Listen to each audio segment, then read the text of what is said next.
नमस्कारम भारतम। अभी 26/27 की रात को एक घटना घटी है त्रिपुरा के अगरतला में, जहां का डीएम उसका नाम शैलेंद्र यादव है। तो उसने एक विवाह समारोह की अनुमति दी हुई है पहले से ही। उसी विवाह समारोह में जाता है और वहां के पंडित को मारपीट करता है। वहां के जो वर वधू होते हैं, उनके माता पिता होते हैं, सबको अभद्र गालियां देता है और उनके साथ मारपीट करता है। और जब उसका लड़की का जो भाई होता है, उसे समझाने की कोशिश करता है तो उसे धमकी देता है कि तुझे भी 353 के तहत बंद करेंगे, और उसे खींच करके गाड़ी में डाल देता है। तो ये जो व्यवहार है इस समय, तो खैर ये है कि चलो कोरोना है, लेकिन इस गुंडा तंत्र का हिंदू के प्रति एक सामान्य व्यवहार है। ये कोरोना हो या ना हो, ये तो अलग अलग तत्कालिक काल है, लेकिन हमेशा ये आप देखते हैं कि पुलिस प्रशासन का या किसी भी सरकारी डिपार्टमेंट का आम लोगों के साथ क्या व्यवहार है। गाली गलौज करना, मारपीट करना, उन्हें अपमानित करना एक सामान्य सी बात है उनके लिए। और उनके इस तंत्र के निशाने पर मुख्य रूप से हिंदू ही रहते हैं, क्योंकि जो मोहम्मदी हैं वो उन्हें किस तरह से ट्रीट करते हैं ये सभी जानते हैं। आपको किसी कोई बहस की बात नहीं है। अभी हाल ही में घटना घटी है, हालांकि दुखद घटना है, लेकिन जो भी है वो है। 1-2 हफ्ते पहले एक बिहार का पुलिस ऑफिसर रेड डालने के लिए बंगाल क्षेत्र में जाता है, जहां वहां के स्थानीय जो मोहम्मदी हैं उसे पकड़ करके पीस कर देते हैं। तो ये उनका तरीका है सिस्टम के साथ पेश आने का, और सिस्टम भी उनके साथ किस तरह से पेश आता है ये भी आप अच्छी तरह से जानते हैं। लेकिन दुर्भाग्यवश हम हिंदुओं के साथ ये जो तंत्र है वो गुंडा तंत्र के रूप में पेश आता है और हमेशा अभद्र व्यवहार करता है सामान्य लोगों के साथ। तो बात यहाँ ऐसी है कि सब जो घटना घटी है, उस घटना को जस्टिफाई करने के लिए मीडिया तरह तरह की बातें कर रहा है। क्यों? आप जानते हैं कि वहाँ बीजेपी की सरकार है और यहाँ भी बीजेपी सरकार है, और बीजेपी मीडिया को किस तरह से मैनेज करती है ये कोई नई बात तो है नहीं। तो जो पैसा देता है वो उसके गुणगान करते ही हैं, तो मीडिया का तो वो चरित्र ही है। लेकिन हिंदुओं को सोचना चाहिए कि वो एक सम्मान भरे जीवन में जीना चाहते हैं या फिर गुलामों की तरह जीना चाहते हैं।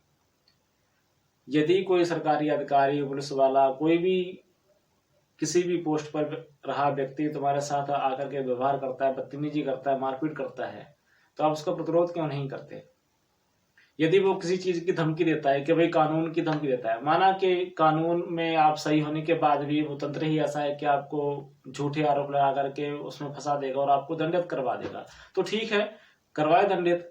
आपका सम्मान क्या इतना सस्ता है कि 1-2 साल की कैद हो जाती है आपको, यदि 1000, 2000, 10,000, 50,000 रुपए जुर्माना लग जाता है, तो क्या आप अपने सम्मान के लिए, अपने आत्मरक्षा के लिए इतना भी करने के लिए तैयार नहीं है और गुलामों की जिंदगी स्वीकार करते हैं? धारा 353 जो है वो भारतीय दंड संहिता की धारा है, जो आपको पता है कि वो 1860 में बनाई गई थी, अंग्रेजों द्वारा बनी है। क्यों और किस तरह से, सारी कहानी उसमें बताने की अवस्था नहीं है, आप सभी जानते हैं वो क्या है। वो तंत्र ही मतलब गुंडा तंत्र है जो यहाँ के स्थानीय नागरिकों को दबाने के लिए, लूटने के लिए बनाया गया है।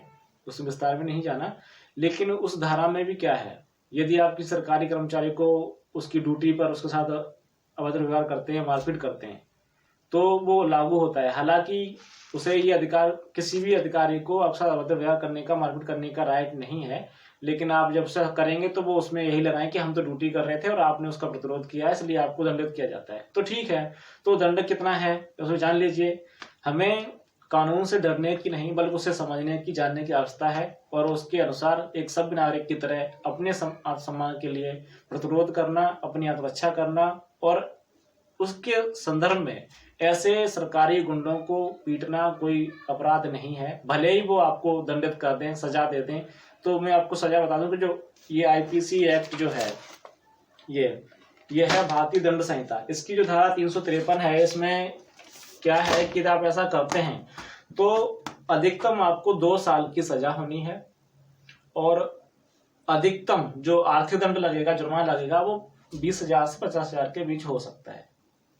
तो आपको तय करना है कि आप 1-2 साल की कैद के बदले गुलामी पसंद करते हैं या फिर सम्मान के लिए कैद पसंद करते हैं। आपको तय करें और अपने सम्मान के लिए खड़े हों।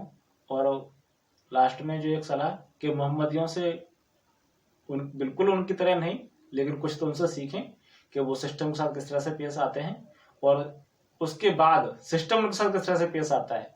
ये दोनों चीजें आपको समझनी चाहिए कि जो दबता है लोग उसी को ज्यादा दबाते हैं, और जो प्रतिरोध करते हैं लोग उनके तलवे चाटते हैं।